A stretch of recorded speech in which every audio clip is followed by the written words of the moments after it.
So I think we will go ahead and get started. We're 1 minute past the hour. Thank you so much for being here for the first online presentation of CARLA's lunchtime presentation series for fall 2024. Before I introduce our speaker, I just want to alert you to the slide that's up on the screen with a list of the other presentations that we'll be offering this semester. The next one is on October 16th, and it's featuring one of the graduate students that is a good friend of CARLA. We hope that you can make it. Just keep in mind that you do need to register for each individual presentation because there's a unique Zoom link for each one. So the URL is on the bottom of the screen, and I believe Karen will be putting that URL in the chat as well. Speaking of the chat, we'll keep the chat open during the presentation. Please feel free to use that to back channel and to ask questions. I'll be keeping track of your questions and I will ask them of our presenter at the end of her presentation. So we are really excited to kick off our fall presentation series with Amanda Romjue. Amanda is CARLA's new Technology Enhanced Language Education Director. That title is a bit of a mouthful, and I have to write it down and read it every time because I can never remember what it is. She started at CARLA in the middle of July, and so she's been with us for about 3 months now. She joined us from Emory and Henry College, where she was an assistant professor of Spanish. And she has all kinds of really interesting and relevant background in technology enhanced language education. And we're so excited for her to be joining our team. So the title of Amanda's talk today is the Intercultural Classroom Project, a Resource and a Method. And I will pass things over to Amanda. Hi, everybody. As she said, I'm Amanda Romjue. This is a project that I did a number of years ago with a student, the Intercultural Classroom. So I'm going to tell you about the project, show it to you, and yeah.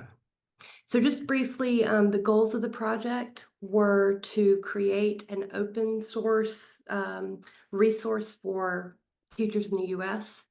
and maybe the more important goal, to engage a student who was studying abroad in a research experience so that they could grow their own intercultural competence. When we talk about culture, we're talking about a constantly moving target. It'll be defined in different ways from different perspectives, and even over time, our perspectives will change. And that's one of the reasons it's really hard to package into textbook resources helpful cultural artifacts. Technically, for an artifact to be authentic, it has to be created for and by native speakers. This was not. But these videos do represent an authentic language. So we interviewed 5 people in Chile, and they were asked their perspectives on culture. And what you get is their unscripted opinions. This just kind of gives students in the U.S. something to look at to see, to kind of pique their interest. And then we hope, of course, that they will study abroad. When we're talking about intercultural communicative competence, we're talking about this idea of experience, reflecting on experience, experimenting with what we're learning. And it really requires engagement with the target culture. It's not really something that you can develop by sitting back and watching, right? You have to get involved and get to know people and build relationships. As far as assessing intercultural competence, in 2017, Assessful and Actful released their latest can-do statements, and those included statements for intercultural communication. And so you can see a couple of the benchmarks here, and I just wanted you to kind of get an idea that this exists and it's out there. If it's something you're curious about, I will share the slides and they'll link out to the document that has all of those in there.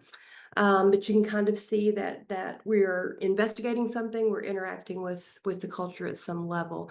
And they do those benchmarks They also have the performance indicators, the next step down with the can-dos, where things get a little bit more specific. And then finally, they have these examples, right, for this reading and writing. So you see some very specific examples of how students might show their intercultural growth. Okay, so we have a method to assess how that growth changes over time.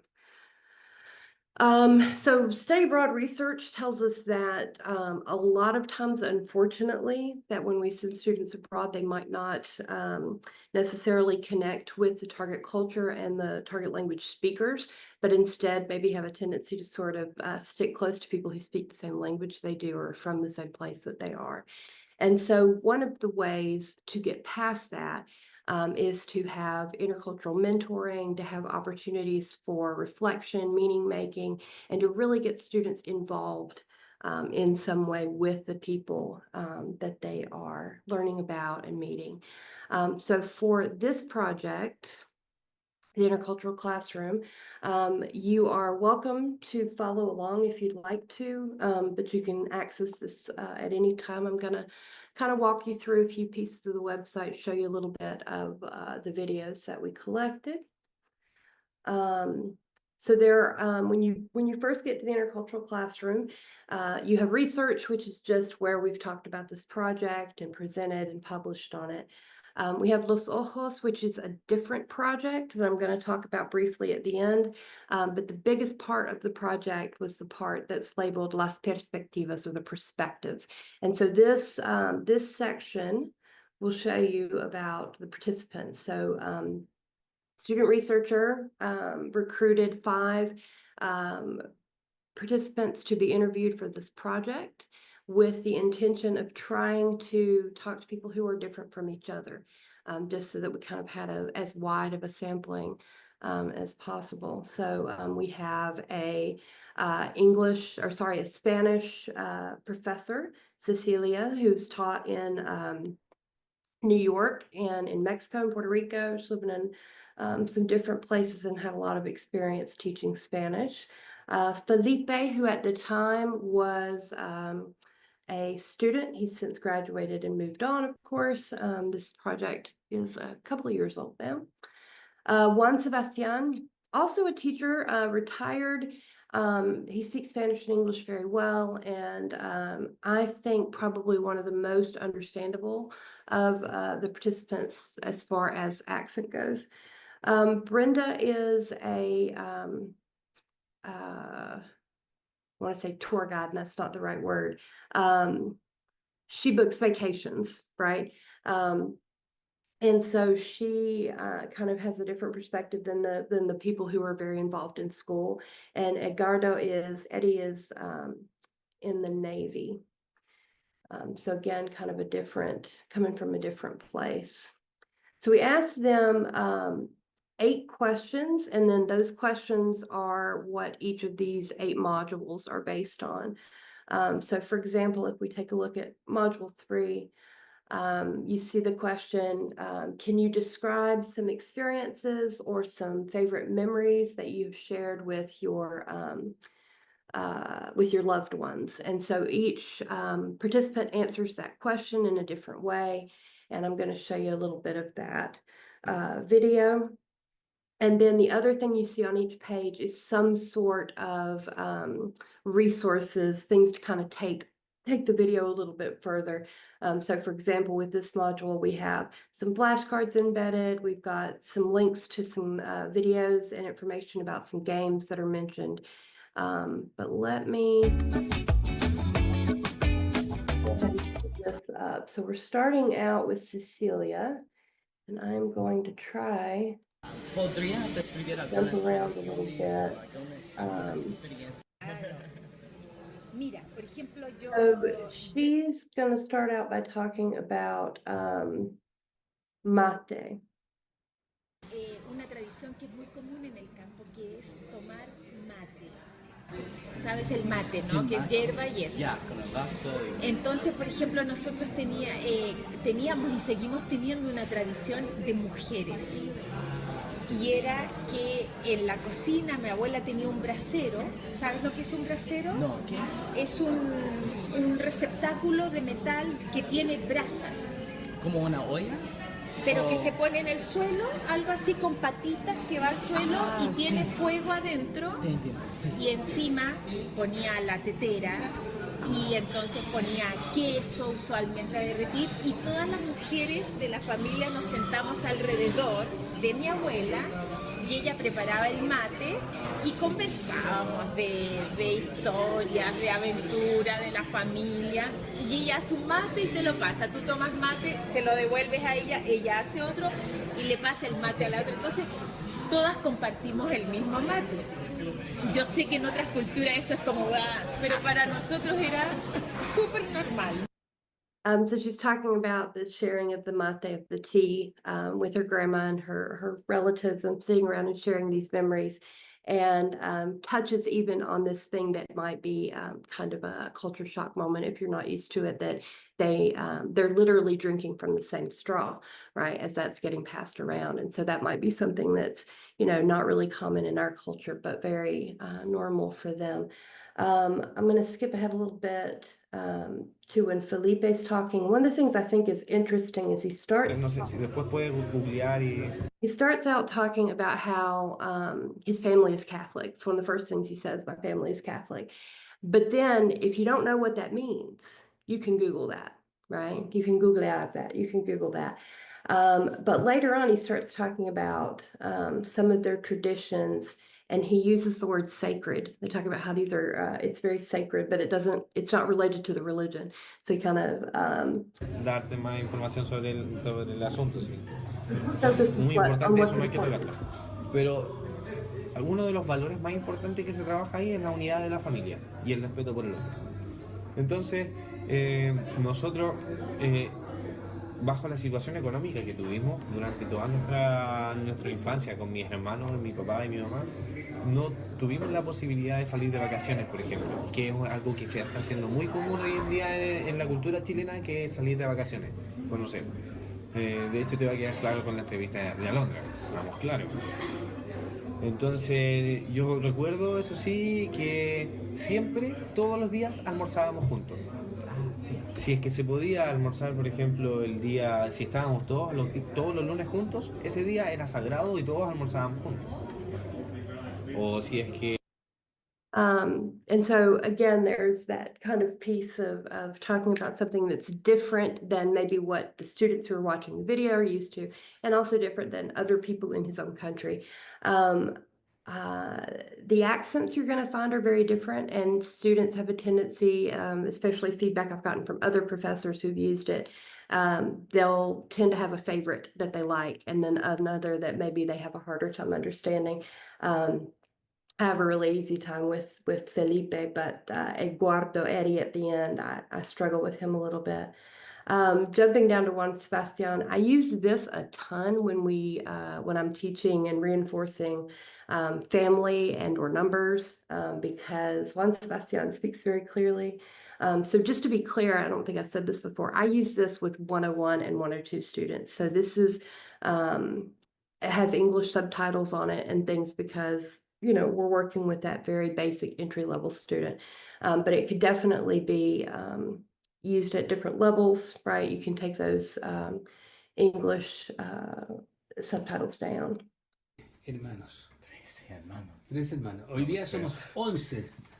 Quedamos 11, ya los papás, por cierto, murieron, pero somos una familia que estamos siempre preocupados unos de otros. Y nos reunimos algunas veces en el año, o en un lugar, o en el otro lugar, en la casa de un hermano, en la casa de otro hermano, en el sur, en el norte. Pero somos una familia bastante, se dice, afiatada, así, very tight. Sí, we are very close. Ya, como cercanos. Muy cercanos, sí. Eso es en el caso nuestro. Y no tan solo con los hermanos, con los sobrinos nietos, los hijos de los hijos. No, es muy interesante. Ok, entretenido. Sí, muy entretenido. Sí. And he talks about his family and how there were so many people there all the time and how he didn't even know how his parents managed to feed them all. Brenda talks a little bit about her family, about Christmas being when you were with your family and New Year's is when you go out with your friends. So again, there are aspects of this that are really easy to compare and contrast. Eddie talks about eating together and also some of the games that they played. He talked about volatin, which is flying kites. And then he also talked about another game that we have a video for to kind of show you what it looks like.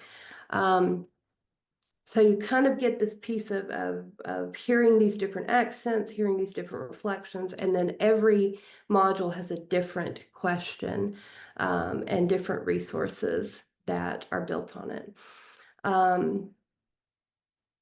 When we did Las Perspectivas, one of the most difficult parts of getting our research approved was that we were showing the participants' faces. And, you know, a lot of times when you're doing interviews, you want to anonymize your participants, but we wanted to show them because we didn't want just their voices. We also wanted all the extra linguistic features of looking at a person and talking to them. You could do this again, repeat this in other places. That's kind of always been one of the purposes of talking about this project with other people is we think that, you know, culture can't be captured. And Cecilia, I think at some point even says, you know, to stay away from stereotypes, that they don't represent all of everybody. But by getting to know some individuals, hopefully it sparks that interest that you want to know more and engage more fully. There is a video where the student who actually went and collected this data reflected on his experience and what it was like and how much he learned being there, both culturally and linguistically. You know, the buses are never on time. I'm trying to remember. Oh, dinner is really late at night. Another one that he talked about was, or talked to me about, I'm not sure if it's in the video or not, but when he packed up and went down, it was the fall here. And it was very warm, and he didn't even think. He got down there and he hadn't packed the right clothes for being down in Chile. And so that is the Las Perspectivas. And like I said, I hope that other people will repeat it in other places. I think it could be a very cool collection of interviews. If you are interested, under the research tab, we have a link to the journal article that we did. And there are appendices that have things like the IRB and the questions that we asked and all of that in English that you can access. And if there's ever anything you need as you're doing this, you can, of course, please feel free to reach out to me. I'm happy to help anybody who's doing a project like this. I think it's pretty cool. The nice thing about when he went to Chile, we had like an entire summer to prep for a fall. And he had an entire semester there to work on. Time is a big deal when you're looking into these projects. If you've got the lead time to get the IRB, then publications become possible, right? If you don't, then you know, you just have to share it in different ways, right? So we had lots of time before we went to Chile. We did city training, we did the IRB, we did all the pieces we needed to do it as a research project. He came back after this and we processed it, put it online, presented about it. And then he started to do his student teaching. And he found out he was going to get a month of his student teaching experience in Costa Rica. We knew that a month wouldn't be enough time to try to repeat the project that we had done in Chile. He wouldn't have time to recruit participants and do all the interviews. But we wanted to do something. And so that's where the Los Ojos project came from. And basically what he did for this one was every day that he was there, he did a few seconds of video. And then at the end of the week, these get put together into these videos that are just about around 2 minutes a piece. So he was there for 5 weeks. There's 5 videos, and then there's one video that puts everything together in one. But just to kind of give you an idea of what we were looking at, there's not any sort of a narration over this. What you're going to hear is whatever he was hearing when he was there in that space. And so the idea being that this gives you eyes out onto the world. So if a student was studying abroad, these are some things they might see.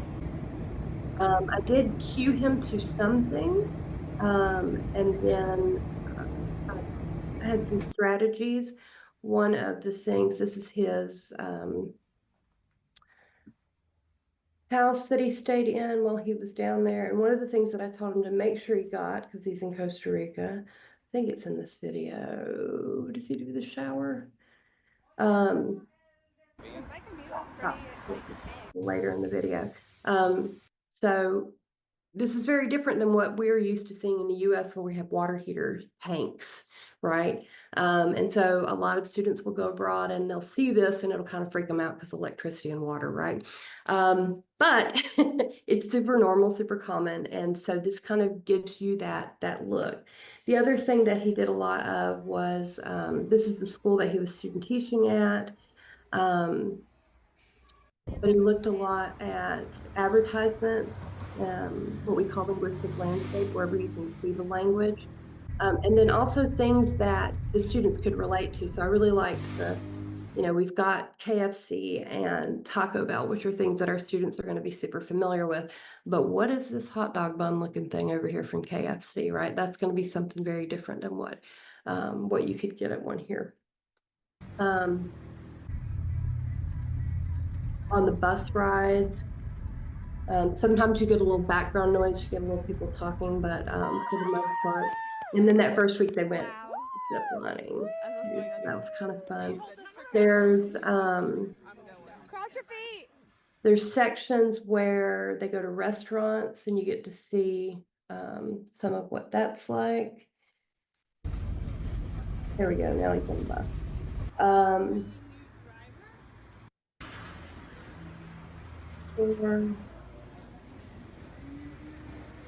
A little class, some beautiful vistas, of course, in the water. And you could have specific things you could be asking these students to look for. And like I said, for the most part, I tried to let him do what he wanted to do, but I did ask for a few things. And this, I think, he did on purpose too, because in our Spanish classes, we talk about all the different ways that you can practice your Spanish in your everyday life. So for example, the ATM menus never change. You know what they're going to be. So do them in Spanish one day just to see what they look like, right? So he did capture this, and I thought it was kind of interesting. You get to see the colones coming out of there instead of the dollars. But then you also see things like with English words on them that look very familiar and will be easily recognizable to them. So again, there's a ton of these. There's a lot of footage of when he was in school. There's a lot of good food in them. And the nice thing is, without that kind of narration over it, the teacher can talk while you're pointing out and talking about these things, right? Just like I have been, as I've been showing them to you. So all this stuff's online. It's free. Anybody's welcome to use it anytime they want to. In whatever ways that you want to. Let's flip back over here and make sure I didn't forget to hit any of this. So recruiting participants was probably one of the bigger challenges because it really pushed Judson to get out into the community and meet people, so that he did, Cecilia was an easy mark because he was involved with her through something that he was working on. The others were a little bit harder to kind of find and get to participate and explain to them what we were trying to do. But you get these really interesting and diverse perspectives. There are a couple of bonus modules on the site. One that's directed at a couple of comments that were made towards teachers and a couple that were made towards students. So for example, Cecilia talks about not stereotyping Latin America. And again, this is the participants from Chile, not to get confused with Costa Rica we were just looking at. But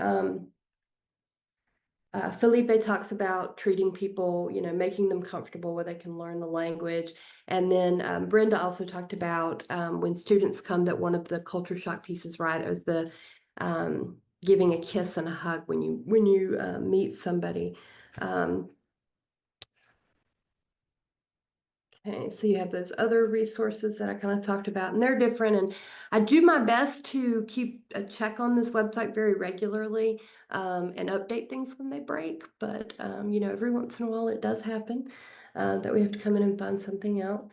So we kind of hit this when we were skimming through the videos. But if you're not familiar with mate, you see some images down there of what that tea looked like, and Cecilia talking about that. Food came up a lot in a lot of the interviews, eating together. And again, that's something that our students can easily relate to, right? And again, Juan Sebastian with his enormous family and being able to count off and talk about all those different relationships. Brenda talked about Christmas and New Year's in Chile, and Eddie talked about these games that they played, and you know, that lends itself well to being something that can then be taken offline and done as activities in the classroom. The biggest thing with this project, this is Judson, by the way, the student who went and actually collected the data, and we put all this together. The biggest thing I think that surprised us was how much we both learned digging into these interviews and learning about these people. One of the things that we wanted to make sure that we always communicate is that we are both non-native speakers of Spanish, and we recognized our privilege in editing the commentary of native speakers. We did not take that responsibility lightly. We strove to accurately represent their opinions. We had to do some editing because we wanted this resource to be appropriate for K-12 audiences. And so there were some topics that we felt needed to be removed just because it would have prevented K-12 teachers from necessarily being able to use them in their classrooms. So we did pull some of those things out, but again, we tried to be very careful to maintain the authenticity of the language and the perspectives of the participants. You know, it's not real life interactions, but it is real language. It is real native speakers. So it's, you know, especially for people like us who are non-native speakers, a really valuable tool. The Los Ojos, I showed you the videos with the project in Costa Rica. There are 5 weeks of those, each about 2 minutes, and then there's a final video that's about 10 minutes. We kind of got to capture most of this with just some of the differences between what our students would be used to seeing and then what's available there. Another thing that you can find in the Los Ojos section are some activity ideas that we put together to go with some of the videos. So there's a couple of bell ringer activities, there's a couple of projects, and a couple of homework assignments. This one, I think, has been really powerful to show these videos to students, talk about where they are located, and then have the students turn around and do something similar themselves. This idea came from a colleague who, for, I don't know, 5, 7 years, for a very, very long time, she used to do this. She would take a few seconds of video of her life every single day, and then every week put that into a vlog and put it online. And just by watching this couple of minutes, you got kind of a view of what her life was like. So having students watch these and talk about them and then turn around and make them themselves, right? I mean, it's not one of those things where we have to go find the video cameras anymore, right? They already exist in their pockets. We might as well be using them. But getting them to kind of share their lives and what's important to them, and what they will choose to focus on. All right, so do you have access to the slides with the screenshots and the website and all of that great stuff that you can go and check out? And I did want to leave some time to find out if you guys have questions, anything that you want to know, something you want more information about, something else you want to see here. Thanks, Amanda. So I just put another note in the chat to please use the chat for any questions that you might have, and I can get things started. So Amanda, I wondered if you could talk a little bit more about the lesson plans that you just mentioned and the videos. So are those just for I don't speak Spanish, the ojos, is that how you say that, videos? Yes. Or is it also for las perspectivas videos? So these particular lessons were designed to go with the Los Ojos project. Gotcha. So there's a few of those there that are related to doing the project in Costa Rica. The the Las Perspectivas, where we have the modules, they each have different things in them to help kind of supplement what's being talked about in the videos. So different links and resources out to things to kind of further whatever conversation was happening and whatever was being talked about in those videos. So yeah, they are two separate pieces there. And then my other question is, do you have any plans for developing the project? Have you talked about like maybe making more resources for teachers or students on this page, or maybe branching out to other languages? I know you mentioned other language varieties in the Spanish speaking world, but yeah, just any future plans to expand. I'm really hoping that that people with more access to students. I'm kind of in a position now where I don't really see a whole lot of graduate students and no undergraduate students. But I think it's really important that students are in the seat of doing this kind of research. I think it could be really cool to do in a lot of different places. I think that in some places we might have to worry about different sorts of permissions. But I don't necessarily think that it has to be done abroad. I think this could also be done in the US with different language groups, in some of these cities where we have not just Spanish, but other languages that are alive and thriving. Hollywood, Florida. So lots of Spanish there. So having having access to any of these languages, I think would be really great. And I've always kind of talked about this as something that would link to other projects. So I guess it's kind of my dream and my hope that we find a way to repeat this in other places and with other languages. Yeah.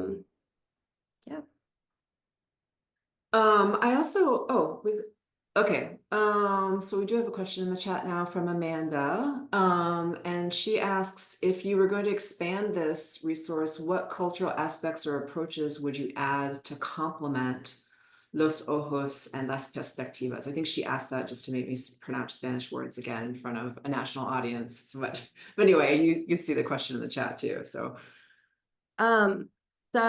if I were to add more to this, I think that kind of going along the theme of, we've kind of talked about perspectives of the native speakers. We've looked at the area through the eyes of a student studying abroad. I think the next step would be to get some more videos and also language around different places you could visit and things that you could see. I think a lot about, even if you think about kind of somewhere locally maybe to you where there are certain like maybe museums or things that you could go and look at and talk about and reflect on that could kind of frame the conversation. These conversations in Las Perspectivas were very broad, and they're also very situated in when I believe, I want to say it was 2016 when we started the research. Yeah, so 2016 we put it online. So 2015 I think was when he was actually abroad and collecting these videos. And I remember we came back, and as we're editing the videos and building the website and you know, trying to do transcriptions and things like that, we had talked about how the political climate had changed since he got back, and how much different maybe these videos would have been had they been set a year later than they were. So for example, the questions are all around what do you, how do you define culture? Can you tell us about traditions that you share with your families? There's a question asking how they get their news, like what are their news sources for local news in the area, and also then later for international news. How do they know what they know? Where are they getting it from? And kind of talking about those resources, and when there are different things happening in the world, you know, it's just natural that it's going to change the conversation. So in a post-pandemic, current political climate situation, I think there would be a lot of interesting perspectives that could be added on, whether you're answering the same questions or if you're taking a new spin at what it is that you're talking about. I think also you could go into this with some sort of a research agenda. So if you actually had a question that you wanted to know, you know, we did this very broadly about culture, but because at the time it was really about talking through how that study abroad experience was going to develop Judson's intercultural competence. And you know, if there were something specific you wanted to know about a certain place, right, you could set it up that way to actually answer a research question, and then your protocols would be different. But I think there's almost an infinite potential of things you could do with this. Yeah, I mean, I thought it was interesting that the one video you showed with the woman talking about mate was talking about it in relation to her family and the traditions around that. So it'd be sort of interesting to do almost a discourse analysis of like how these people talk about these cultural products in relation to cultural practices. Right? Like just to use actual terminology, that could be kind of interesting because I bet other people have done that before too. You know, I mean, I'm sorry, I mean that other people in the videos have also talked about these practices in relation to their family life, right? Yeah, it comes up quite a lot, especially talking about family. I think when we talk about culture, that's, you know, one of the things that I forever when I'm teaching Spanish, I'll ask students to reflect on their own experiences, and they have that, you know, reaction of, well, we don't have any traditions. Well, yes, you do. You just don't think about them in this way. So then you start talking about, well, what does your grandmother wear on Sundays? And then suddenly we've entered a conversation about, oh, we do have certain clothes we wear for certain situations, and there are things that we're doing because they're what we've been doing for many, many years. So I think there's a lot of places where you could get that piece of comparing, going back to those necessitable, actful, can-do statements, and comparing their own culture. So I think Amanda has a follow-up question. Is that Hi, Amanda, other Amanda. I asked that first question that you just answered because, well, for a couple of reasons. I'm familiar with like the linguistic landscape framework of like breaking things down by different concepts related to different cultures, like time and place and all that. But I took the CARLA Summer Institute this summer about creativity, and the way that the instructors broke down the course was by sense. like sense of hearing, sense of taste, sense of smell. And I'm kind of in love with that framework. And I love what you've done with Los Ojos because it reminds me of that app 1 second every day where you literally like record a video and then at the end of the month you put it together into this kind of beautiful, sensational, that's not the right word, sensual montage. And so I was wondering, like, how could you bring other senses? Could you bring other senses? Like, could you do one that focuses on like hearing, like music? Or could you do one that focuses on like taste? I know you've got some food stuff in there, and so it would be like through another medium. But I was thinking, like, how can you bring those other sensual experiences to the person who's not able to relocate, but how can you transmit that through video and sound? Yeah, I think that is a great idea, especially, I mean, we always love to have our food whenever we can, right? And this can really give you a place to anchor that, right? So if you're seeing the food, maybe going and maybe you're, instead of interviewing, maybe you're filming somebody putting together a recipe and then you get to eat it, and then maybe your students get to experience that as well. Yeah, I think that's a great way to bring in the taste, right? I mean, food is one of those things that it's easy to get to talking about, and students get excited about it. It's really easy to engage with. I like, before that you were talking about the sounds, and that was something when we were editing the Los Ojos videos and getting that part of the website put up. There's a couple of spots in those videos, like I think I showed you where there's zip lining at the end of the first week, where you can sort of hear some of the background noise of the jungle. And that had gotten me thinking to all of the places you could go to hear sounds that you might not hear here, and what that would be like. And that sort of got me thinking about the going to different places like zoos, animal refuge, right? In Costa Rica, there's plenty of places where you can go to learn about conservation efforts. And when you get around those animals and you get in those places, you're hearing different sounds, even in the city, right? The cityscapes of these different places in the world are going to sound different. And I think there's some space for that, not just language, right? But all of those pieces that are outside of that. So I love that idea too, that sensory perception and what things sound like. Thank you, Amanda. You're welcome. Well, thank you so much, Amanda. I'm now speaking to Speaker Amanda, not questioning Amanda. So there aren't any additional, oh, okay. So there is one more question that just came in. So here's a question from Ralph. I teach in Uzbekistan and wonder how I can incorporate this method or this approach to culture in my English classes. Any thoughts about that, Amanda? Well, and the nice thing about English, right, is that there's so many resources out there online that you can find. You don't necessarily have to go out and create things, but again, it would just work the other way, right? You could, anytime you're visiting or interacting in a place where you're having that language and that culture that you want to teach, right? So whether that's somewhere in the UK or in the US or elsewhere in the world, in the many places where English is spoken,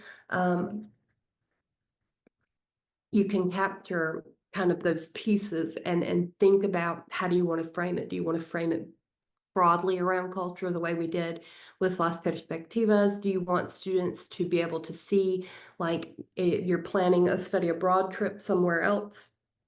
Do you want them to be able to see a peek into that? Well, maybe you get some funding to go ahead of time and do a project like Los Ojos, so that you're gathering that video that you can then bring back and share with the students.